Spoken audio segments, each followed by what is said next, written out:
When I'm on a shipwreck, I get a sense of the mechanical and the engineering effort that went into it. And then I think about the people that were there doing those things.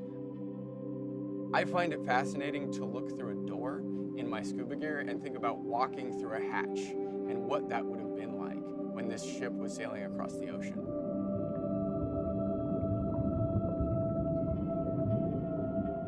The YDT-14 is a really fun wreck to dive. At 75 to 100 feet, you can check out the pilot house, you can look at the compartments, and there's some swim-throughs within the compartments that are fun because you can look at the different fish and wildlife on the wreck. The ship was actually built in 1942 and served during World War II in the Caribbean as an inter-island transport vessel. Later in her life, she was redesignated as a Navy diving tender and then sunk in 2000 as an artificial reef. You can actually see some of the hardware that they used to support those divers at the stern of the boat, which is really cool to think about. So as you're diving that wreck, just think about all the other Navy divers who were walking along those decks. They were starting their dive on this wreck, and here you are on your dive exploring the wreck. It's a neat thing to think about. Loads of marine life on the wreck. We had a lot of urchins, so be careful. Make sure you have some gloves. Keep an eye out not only for some bigger fish, but also some smaller fish.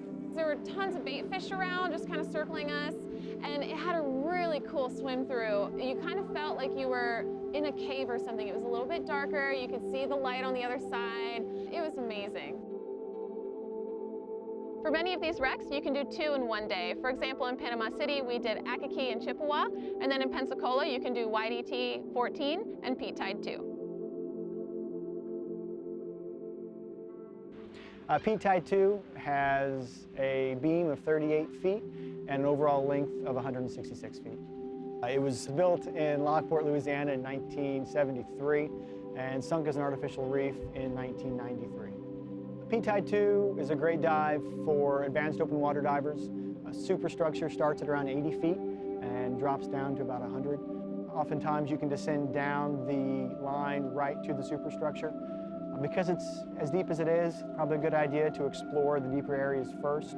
Go and hit the bow structure or the stern structure, and then work your way back up through the upper decks until you finally end at the wheelhouse. The Peak Tide 2 is a great dive for marine life and superstructure. It's got 3 decks that divers can explore, and you can actually swim through the pilot house. It's a sizable pilot house. The Peak Tide 2 has an amazing wheelhouse. It's huge. It's great for a swim through.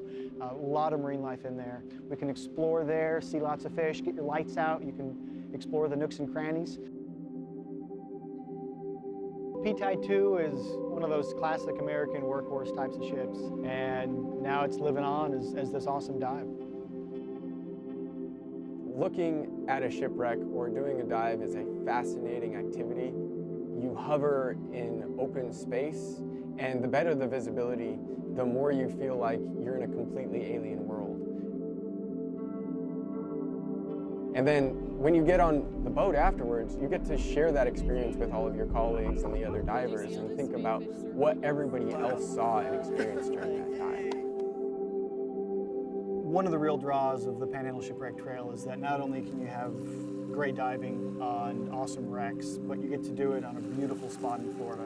And it's also great because you don't have to do it all at once. You can piecemeal, do a couple wrecks at a time, come back in a couple months, come back in a couple years, and slowly hit the whole trail.